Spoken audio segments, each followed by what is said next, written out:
Nizami rayon polis idarəsinin Dövlət Yol Polisi şöbəsinin əməkdaşları tərəfindən yol hərəkəti qaydalarını kobud şəkildə pozaraq taksi fəaliyyəti ilə məşğul olan Hyundai markalı nəqliyyat vasitəsinin sürücüsü 38 yaşlı Rüstəm Rüstəmov saxlanılıb.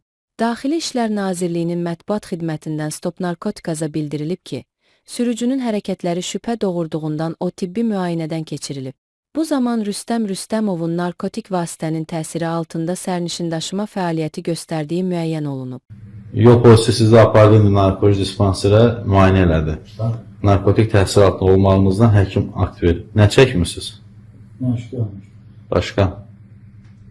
Bu da şişe çalmıştım. Şüşə çəkmişsiniz, bir də nə şüşə çəkmişsiniz? Sürücü barəsində inzibati protokol tərtib edilərək baxılması üçün məhkəməyə göndərilib. Məhkəmənin qərarı ilə Rüstəm Rüstəmov 10 gün müddətinə inzibati qaydada həbs edilib.